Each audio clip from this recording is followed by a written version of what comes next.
உலகம் ஃபுல்லாக இருக்கிற என்னுடைய சீடர்களும் பக்தர்களும் அனைவரும் இந்த சாய் தர்மா டிவியை பார்த்து சப்ஸ்கிரைப் பண்ணுங்க, எல்லாரும் வரவேற்பு கொடுங்க. இன்னும் மேலும் அவருக்கு ஊக்கத்தை அளிக்கும் போது இன்னும் பல நிகழ்ச்சிகளில் உங்களுக்கு பல விஷயங்கள் வெளியே வர இருக்கிறது. அதுக்காக எல்லாரும் அதுக்கு ஆதரவு கொடுங்க. நன்றி, வணக்கம். நாம் வாழ்க்கையில் இதற்கெல்லாம் பயப்பட வேண்டுமா என்ற வரையறை இல்லாமல் பயந்து கொண்டிருக்கின்றோம். பயம் இல்லாமல் வாழ வேண்டும் என்றால் என்ன செய்ய வேண்டும்? எண்ணங்களை தவிர்க்க வேண்டும். ஒரு மனிதனுக்கு பயம் வருவதற்கு எது காரணம் அப்படின்னு பார்த்தீங்கன்னா, முதல்ல மனம், அதுக்கு அடுத்தபடியே எண்ணங்கள். இந்த எண்ணங்கள் என்ன பண்ணுது? நம்ம வாழ்வோமா? இந்த பயம் எதுலேருந்து வருதுறான்னா எண்ணத்தில் இருந்து வருது. ஐயோ நாளைக்கு நம்ம பிழைக்க மாட்டோமோ, நம்ம வாழ்வோமோ வாழ மாட்டோமோ அப்படின்ற எண்ணம் தோன்றும் போது அவனுக்கு பயம் தோன்றுது. பயம் தோன்றும் போது அவனுடைய செயல் இழக்கிறான். அந்த பயமே தேவையில்லை, எப்போதும் இறைவன் உங்களோட இருக்கிறான் அப்படின்ற நினைவோடு வாழும்போது உங்களுக்கு பயம் இல்லை. எது வந்தாலும் நான் இறப்பதில்லை, என் உடல் தான் இறக்க போகுது, நான் இறந்ததே கிடையாது, அதனால் எனக்கு எதுக்கு பயம்ன்ற தைரியத்தை உண்டாக்கிங்க. தேவையில்லாத கற்பனையான எண்ணங்கள் எல்லாம் உருவாக்கிக்கின்னு பயத்திலேயே வடியாதீங்க. ஒரு தென்னாலிராமன் கதை ஒன்று இருக்குது. அந்த தென்னாலிராமன் கதை எப்படின்னா, தென்னாலிராமன் கிருஷ்ணதேவராயர் ஒரு பேட்டி வைக்கிறார். ஒரு ஆடு தருவேன், ஒரு லாரி தீனி தருவேன், ஆனால் 40 நாள் பொறுத்து அந்த ஆட்டினுடைய எடை நான் இப்போ எப்படி போட்டு கொடுக்கணும் அதே மாதிரி இருக்கணும் அப்படின்னு சொல்லி அனுப்புகிறாரு. இது அப்படி செய்தால் 5 ஏக்கர் நிலம் ஒரு பம்பு செட்டு தரேன்றாரு. இதை இல்லை, இது இப்படி செய்யலைன்னா உங்கள் தலையை வெட்டிடுவேன்றாரு கிருஷ்ணதேவராயர். அதனால் ஜனங்க என்ன பண்ணுது? பயந்து போய் யாரும் நமக்கு வேணான்னு விட்டுடுதுங்க. ஆனால் தென்னாலிராமன் என்ன பண்ணுறான்? சரி நான் செய்கிறேன், எனக்கு 5 ஏக்கர் நிலம் கொடு, ஒரு பம்பு செட்டு கொடு அப்படின்றான். ஒரு லாரி தீனியும் அந்த ஆட்டையும் பிடிச்சின்னு போகிறான். ஆட்டுக்கு தீனி போடுறான். ஆடு 20 கிலோ ஆடு அரசம் கொடுக்கும்போது, ஆனால் தீனியை சாப்பிட்டு ஆடு 30 கிலோ ஆகுது. இதை சரி கட்டுறதுன்னா எதிர ஒரு ஓநாயை எடுத்துன்னு கட்டிட்டான். இது நல்லா தீனியை சாப்பிட்டுட்டு அந்த ஓநாயை பார்க்கும்போது இந்த பழைய நிலைக்கே வந்துடுது அந்த பயம். அந்த பயமாகப்பட்டது அதை குன்னி போது, அது சாப்பிட்டதெல்லாம் வீணாக போச்சு. அப்போது இந்த பயம் இருக்கும்போது அவனுடைய செயல் எதுலேயுமே வெளியே வராது. அப்புறம் 40 நாள் பொறுத்த தீனியும் தீர்ந்து போச்சு. அந்த ஆட்டை புஷன் அந்த அரசங்கிட்ட கொடுக்கும்போது கொடுத்த 20 கிலோவே இருக்குது. இவ்வளோ ஒரு லாரி தீனியை சாப்பிட்ட ஆடு கொஞ்சம் கூட வளர்ச்சி அடையலை, கொஞ்சம் கூட வெயிட் ஏறலை, அந்த 20 கிலோவே இருக்குது. உடனே கிருஷ்ணதேவராயர் தென்னாலிராமனுக்கு 5 ஏக்கர் நிலமோ ஒரு பம்பு செட்டோ அவர் பேரில் எழுதி கொடுக்குறாரு. அந்த மாதிரி இந்த பயமாகப்பட்டது நீ என்ன நிலையில் இருந்தாலும் உன்னை குன்னி போக வச்சிடும். அதனால் பயப்பட வேண்டிய அவசியமே கிடையாது. இறைவன் இருக்கிறான், நமக்கு என்ன பயம் அப்படின்ற தைரியத்தோடு வாழுங்க. தைரியமாக நல்லா இருக்கலாம். நீங்கள் உங்கள் வாழ்க்கை சிறப்பாக இருக்கும். எந்த ஒரு மதமாக இருந்தாலும் சரி, எந்த ஒரு மனிதனாக இருந்தாலும் சரி, கடவுள் நம்பிக்கை மனிதனுக்கு முக்கியம், ரொம்ப அவசியம். அந்த கடவுள் நம்பிக்கையும் கடவுளை பற்றி தெரிஞ்சிக்கும் போதும் அவன் பயத்திலேருந்து வெளியே வருவான், நிம்மதியான வாழ்க்கை வாழ்வான். அது எந்த மதத்தாராக இருந்தாலும் சரி, ஒவ்வொருத்தருக்கும் ஒவ்வொரு கடவுள்னு கும்பிடுவான். மனிதர்கள் மனங்கள் வேற இல்லை, அதனால் மதங்கள் வேறவா இருக்குது, ஞானிகள் வேறவா இருக்கிறான், குருக்கள் வேறவா இருக்கிறான். ஆனால் எல்லாம் இருந்தாலும் மனிதன் தான். அந்த மனிதன் சிறப்பாக வாழ வேண்டும் என்றால் தைரியமாக வாழ வேண்டும். இப்போது எங்களுடைய அல்லது சீடர்களுடைய உங்களை போற்றுகின்றவர்களுடைய எண்ணமாக கூட இருக்கலாம், நாயன்மாராக நீங்கள் வர வேண்டுமே அப்படின்ற ஒரு எண்ணம் வந்தால் நீங்கள் அதற்கு என்ன சொல்லுவீர்கள்? அப்படி ஒரு எண்ணமே எனக்கு கிடையாது. அது மாதிரி அவங்களுடைய நிலைக்கு நம்ம தகுதிக்கும் எட்டாத நிலை அவங்களுடைய வாழ்க்கை. இதை நிறைய பேர் இன்னொரு மகானை தனக்கோட ஒப்பிடுறாங்க. அது பெரிய தவறான விஷயம். ஏன்னா அவங்க வாழ்ந்த வாழ்வு நம்ம வாழ்ந்துருக்கிறோமான்னு யோசித்தாங்கன்னா உண்மை விளங்கும். எந்த ஞானி கூடியும் இன்னொருத்தர் ஒரு சராசரி மனுஷனை ஒப்பிடக்கூடாது. நமக்கு தெரிஞ்ச விஷயங்களை நம்ம சொல்லின்னு இருக்கிறோம். ஒரு சின்ன விஷயம் சொல்கிறேன். கிருபானந்த வாரியார் எவ்வளவோ தெய்வீக எல்லா விஷயம் தெரிஞ்சவர். அவர் நம்ம காலகட்டத்திலே வாழ்ந்தவர், நம்மளே பார்த்தவங்க, அவர் பேச்சை நம்மளே கேட்டவங்க. அப்படி வாழ்ந்த ஒரு மகான் வெளிநாட்டுக்கு போய் அவருடைய காலட்சேபத்தை முடிச்சுட்டு வரும்போது அவருடைய ஆன்மாவாகப்பட்டது ஃப்ளைட்லேயே போயிடுச்சு. இது எந்த மனிதனுக்கு நடக்கும்? சராசரி மனிதனுக்கு நடக்குமா? அதனால் நான் கிருபானந்த வாரியார் மாதிரிங்க, கிருபானந்த வாரியார் எங்கள் தாத்தாங்க எங்கள் ஆயாங்கன்னு சொல்லிக்கிறதுல பிரயோஜனமே கிடையாது. அவர் தான், நான் தான்.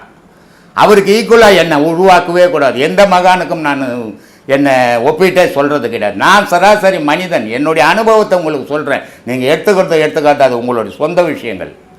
ஆனால் எந்த மகானையும் ஒரு மனிதனோட ஒப்பிட்டு பார்க்கக்கூடிய தகுதி கிடையாது. மகான் தான், மனுஷன்தான். மகானன்றவன் உலகத்துக்காக வாழ்ந்தவன், மனுஷன்றவன் தனக்காகவும் தன் குடும்பத்துக்காகவும் வாழறவன். இந்த மனுஷன் போய் மகான் கூட சேரக்கூடாது, சேர்த்துக்கக்கூடாது, தப்பு அது. அதனால் கிருபானந்த வாரியார் 63வது நயனாரா இல்லை 73வது நயனாரா அதெல்லாம் கணக்கு கிடையாது. ஆயிரக்கணக்கான நயன்மார்கள் இருக்கிறாங்க. 18 சித்தர்கள்னுவாங்க. 18 சித்தர்கள் இருக்கிறாங்க, 1000 சித்தர்கள் இருக்கிறாங்க. இது நம்மளுடைய கண்ணுக்கு தெரிஞ்சது, நம்மளுக்கு தோற்றத்துக்கு தெரிஞ்சது, நமக்கு பேப்பரில் தெரிஞ்சது ஒரு விளக்கம் போட்டணும். அவங்களுக்கு 63ஆனா இருக்கட்டும், 1000ஆனா இருக்கட்டும், ஆனால் அவங்கள சொன்ன வார்த்தைகளை நம்ம பின்பற்றி போகும்போது நம்ம வாழ்க்கையில் துன்பத்திலேருந்து வெளிப்பட்டு இன்ப வாழ்க்கை வாழ்வோம். அதை கடைபிடிங்க, அதுவே சந்தோஷமான விஷயம். கொல்லான் உழைப்போல் கொதிக்குதடி என் வயிறு, நில்லென்று சொன்னால் நிலைநிறுத்த கூடுதில்லை, நில்லென்று சொன்னால் நிலைநிறுத்த கூடினால் கொல்லென்று வந்த யமன் குடி போவானே. இந்த பாடத்தில் ஒரு தீ உருவாகுது உடலுக்குள்ளே. இந்த யாகம்னு நடத்துகிறாங்கல்ல, கல்லு கட்டிடலாம், அது ஒரு அடையாளம். அதில் தான் நெருப்பை போட்டு கொளுத்தணும், அதில் தான் பணத்தை போடு, துணியை போடு, நகையை போடு, உன் பாவெல்லாம் கழிஞ்சிடணும். அதில் கழியாது. ஏன்னா நகை பாவம் பண்ணல, துணி பாவம் பண்ணல, நீ தானே பாவம் பண்ண. ஒரு கையை வெட்டி போட்டுனா உன்னை அவரை போட்டுருவாங்க பொலி. அதனால் அதெல்லாம் சொல்கிறதில்ல. ஆனால் தீயால் தான் பாவத்தை அழிக்க முடியும். வேறு ஒரு பொருள் போட்டிங்கன்னா காற்றுல எடுத்து போய் ஒரு இடத்துல விட்டுரும். ஒரு பொருளை தண்ணியில் போட்டினா அது அடிச்சு போய் எங்கன்னா விட்டுடும், அழியாது. அழியணுன்னா நெருப்பால் தான் அழியும். அந்த நெருப்பு வெளியே மூட்டுற யாகசா குண்டம் மாதிரி உன் உடம்பில் ஒரு யோக குண்டத்தை உருவாக்கு. தீயை கொளுத்து உன் உடம்புல, உன்னுடைய பாவ புண்ணியங்கள்லாம் அழிக்கப்படும், நீ பரிசுத்தமானவன் ஆவ அப்படின்றதுக்கு தான் இதை சொல்கிறார். இப்படி ஆக்கிக்கினேன்னா அந்த நெருப்பு வயிறு எரிய ஆரம்பிக்கும். எரியுதேன்னு பயந்துடாது, அது எரியிற மாதிரியே நிறுத்திக்கோ. கொல்லான் ஒலைன்னா கருமாறப்பற்ற அடிக்கிறான் தெரியுமா, அந்த துருத்தி ஊதுவான், அது புகை கிளம்பி கறி போட்டு பொகு பொகுன்னு அந்த மாதிரி கொளுத்துறாராம். ஆனால் ஆறி போதும் அது, அதனால் யமன் தேடி வரானோ. இது ஆறாமல் நின்னா யமன்றவனே எனக்கு வரமாட்டானே, நான் வாழ்ந்துன்னு இருப்பேனேன்றார். அது மாதிரி நீங்கள்லாம் கொளுத்துறதுக்கு தான் துருத்திக்கு வேலை கொடுத்துக்குறீங்க. இதை பின்பற்றி போனீங்கன்னா உங்களுக்கும் அதே நிலை தான். இதெல்லாம் தெரிஞ்சுக்கணும். தெரியாமல் ஏதோ ஞானம் அது போகிறேன் இது போகிறேன்னா ஒன்றும் போக முடியாது. போப்பா அந்த ஆளுக்கு வேறு வேலை கிடையாது. அந்த சாமியாருக்கு ஒரு அவரு காலை மறைச்சி போட்டுன்னு ஒண்டியாவு காயினருன்றான். என்னாண்ட குழந்தை கத்துது, என்னாண்ட மருமக கத்துறா, என்னாண்ட புள்ள கத்துறான், என்னாண்ட புருஷன் கத்துறான். என்னால் முடியாதுப்பா, கால் வேறு வலிக்குது, அந்த ஆளுக்கு சும்மா இருக்கிறான். இதெல்லாம் வேணாம், நான் கோயிலுக்கு போகிறேன். அப்படியே நடப்பயணமாக போய் வந்தால் என் மனசாரம் கோயிலுக்கு சாமி கும்பிட்ட மாதிரியும் இருக்கும் அப்படின்னு நினச்சிக்கின்னு போறியடாப்பா, உன்னை காப்பாற்றாது அது அப்படின்ட்டு சொல்கிறான். வாழை பழம் தின்றால் வாய் நோகும் என்று சொல்லி தாழை பழம் தின்று சாவு எனக்கு வந்ததடி. தாழை பழத்தை விட்டு சாகாமற் சாகவல்லோ, வாழை பழம் தின்றால் என் கண்ணம்மா வாழ்வு எனக்கு வாராதோ. ஏன்னா யோகம்ன்றது கஷ்டம். இது வாய் நோதுன்னு, வாழைப்பழம் சாப்பிட்டாவே வாய் நோதுன்றான். அதனால் அவன் தாழைப்பழம் சாப்பிட்றான். தாழைப்பழம்னா பக்தி. இதை சுற்றிக்கின்னு ஊர் சுற்றின்னு வரான், அதனால் அவனுக்கு சாவு தான் வரும். வாழைப்பழம் சாப்பிட்டா சாவு வராது, நான் வாழ்ந்துன்னு இருக்கிறேன்றான். இப்படியெல்லாம் இருக்குது ஞானம். சும்மா ஏதோ ஒன்று நினச்சிக்கின்னு ஏதோ ஒன்று செய்துக்கின்னு நான் செய்கிறது தான் சரி சரி சரின்னு ஏமாந்து போகிறதுல ஒரு பயனும் கிடையாது. ஒன்று நமக்கு தெரியணும், இல்லை தெரிஞ்சவங்கனால்கிட்ட கேட்கணும், சொன்னதை எடுத்துக்கணும் இல்லையா? அதான ஞானம். அந்த மாதிரி போனீங்கன்னா உங்களுக்கு எல்லாத்துக்கும் பயன் தரும். ஆந்திராவில் ஒரு மகான் இருந்தார், வேம்பண்ணானிட்டு. அவர் சொல்கிறாரு, ஓங்கார சூத்திர சதானந்த வாரியில் ஓர் எழுத்தாயான பரனே அப்படின்ட்டார். ஓங்கார சூத்திரம்னா என்ன? இதை பாட்டு நல்லா பாடியிருக்கிறாங்க, பாட்டு நல்லாகுதுன்னு ரசிக்கிறதுல பயனில்லை. அதுக்குள்ளே என்ன பொருள் நமக்கு சொல்லியிருக்கிறாங்க அப்படின்னு தேடுறதான் அறிவு. அதனால் சொல்கிறாரு, ஓங்கார சூத்திர சதானந்த வாரியில் ஓர் எழுத்தாயான பரனே. அப்போ ஓங்கார சூத்திரம்னா என்ன அப்படின்னா, ஒரு உருவம் இருக்குது. காலையில் கூட நான் அவர் சாய் தர்மா டிவியில் பேட்டி கொடுக்கும்போது கூட சொன்னேன். அருவம் உருவம்னு 2 விஷயத்தை வழிபடுறாங்க. அருவம்ன்றது உருவ வழிபாடு இல்லைன்னு சொல்கிறாங்க. ஆனால் கற்பூரம் கொளுத்துறது ஜோதி கூட ஒரு உருவந்தான் இல்லையா? ஜோதி கூட ஒரு அடையாளம் இருக்குது இல்லை? அப்போ அது உருவ வழிபாடு தானே. அருவ வழிபாடுன்றது நாத வழிபாடு. ஏதோ ஒரு சத்தம் கேட்குது, அது எப்படி இருக்குது எங்கே இருக்குதுன்னு யாராலும் கண்டுபிடிக்க முடியாது. அப்போது அருவ வழிபாடுன்னா நாத வழிபாடு. அப்போ இந்த ஓங்கார சூத்திரம் அப்படின்னா இந்த ஓங்காரம்ன்றது சப்தமாக இருக்குது, ஆனால் ரகசியமாகுது. அது எப்படி இருக்குதுன்னு யாராலையும் கண்டுபிடிக்க முடியல. அதனால் சொல்கிறார் ஓங்கார சூத்திர சதானந்தவாரி. சதானந்தவாரினா எப்பவும் பேரொளியாக இருக்கப்பட்டது. சத்தமாக இருக்குது, ரகசியமாக இருக்குது, எப்பவும் பேரொளியாக இருக்குது. அதனால் சொல்கிறார் ஓங்கார சூத்திர சதானந்த வாரியில் ஓர் எழுத்தாயான பரனேன்னார்.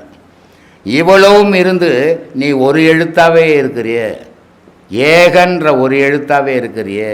ஆனால் 5 எழுத்தை ஒரு செவியில் ஓதி வைத்தவன் அல்லவன். ஐயா, கடவுளுன்ற நீ மட்டும் ஒரு எழுத்தில் இருக்கிற, மனுஷன்ற என்னை மட்டும் பஞ்சாயத்து இதில் எழுத்துல 5 எழுத்து ஆக்கிட்டியே.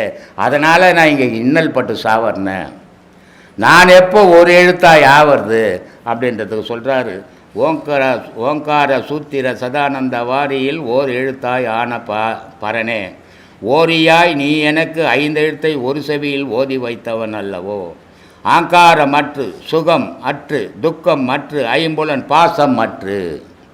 இதெல்லாம் அறுத்தா நீ கூட ஒரு எழுத்தாகலாம். இதெல்லாம் இருக்கிற வரைக்கும் 5 எழுத்தாக தான் இருப்பேன்.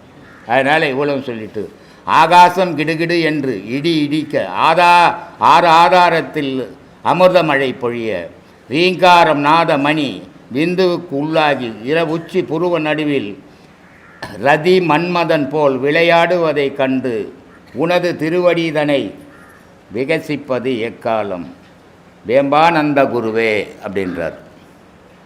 இந்த மாதிரி இறைவன் மீது நமக்கு ஒரு பற்று வரணும்.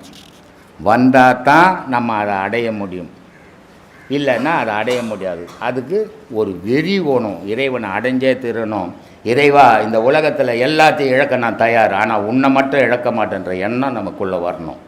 ஏன்னா உலகத்தில் இருக்கிற அனுபவிக்கிற நம்ம எதுவுமே நிலை இல்லை.